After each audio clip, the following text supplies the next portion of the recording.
페이스북, 틱톡, 인스타그램 등 요즘에는 많은 사람들이 SNS를 사용합니다.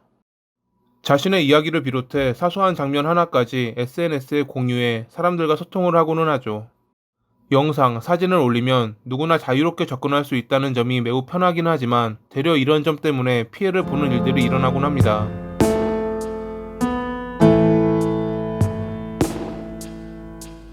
2019년 7월 14일 오전 6시 40분 무렵 브랜든 앤드류 클라크라는 21살의 남성이 자신의 SNS에 사진을 올렸습니다.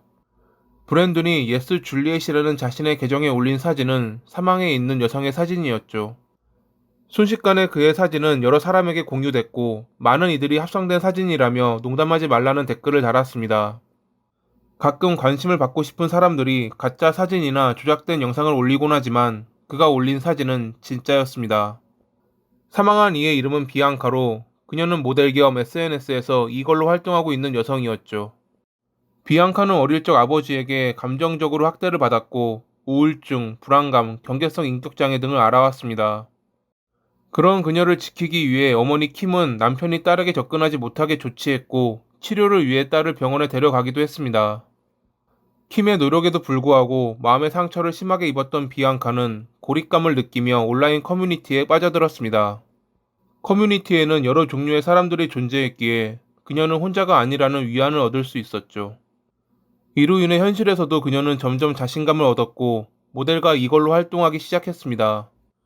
비앙카가 브랜든을 처음 만난 것도 SNS를 통해서였습니다. 2019년 4월 브랜든은 비앙카의 인스타그램 계정을 팔로우했고 친해지며 비앙카의 고등학교 졸업식에 참석하기도 했습니다. 처음 브랜든을 본 비앙카의 어머니 킴은 당시 그를 예의 바르고 매력적인 청년이라고 기억했습니다. 당시 브랜든은 비앙카를 좋아했지만 그녀는 그를 그저 친구라 여겼다고 합니다.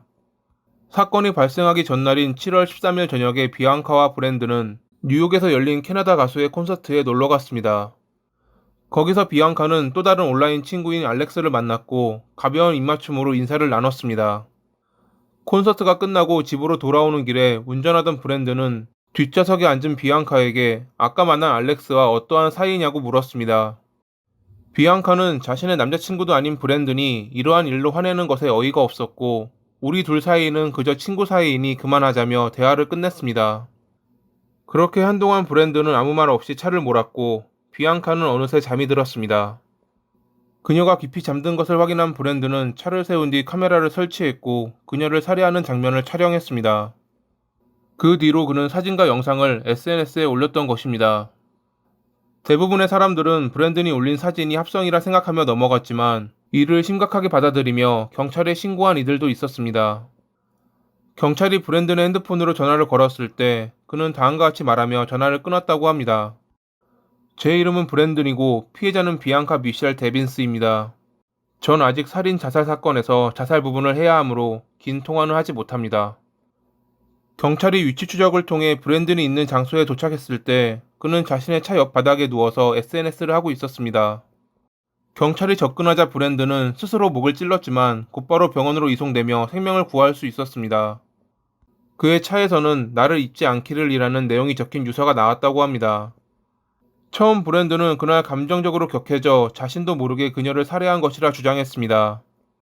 하지만 브랜드의 핸드폰과 컴퓨터에 남은 경동맥을 찾는 법, 사람을 무력하게 하거나 죽이는 법, 질식사 등의 검색 기록은 그의 범행이 계획적이었음을 보여주었죠. 결국 유죄를 인정하며 자신의 행동을 뉘우친다고 말한 브랜드는 2021년 3월 16일에 25년의 징역을 선고받았습니다.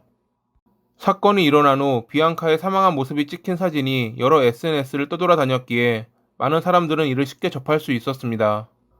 그러한 사진인지 모르고 들어간 사람들은 많은 충격을 받았고 그 중에는 정신과 상담을 받은 이도 있었다고 합니다. 인스타그램과 페이스북은 브랜든의 계정을 삭제했고 그의 아이디였던 예스 줄리엣의 해시태그를 블랙리스트에 올렸으며 비앙카의 사진 확산을 막기 위해 핑크 구름 사진을 사용하거나 사진 데이터베이스에 등록해 게시글 작성을 하지 못하게 했습니다. 자신의 삶에서 비앙카가 빠져나가려는 것을 감당할 수 없었기에 그러한 짓을 벌였다는 브랜든. 충동적으로 최악의 상황을 선택해 모두에게 불행을 주는 이러한 나쁜 사람들이 모두 사라지길 바라며 이만 글을 마칩니다. 오늘도 시청해 주셔서 감사합니다.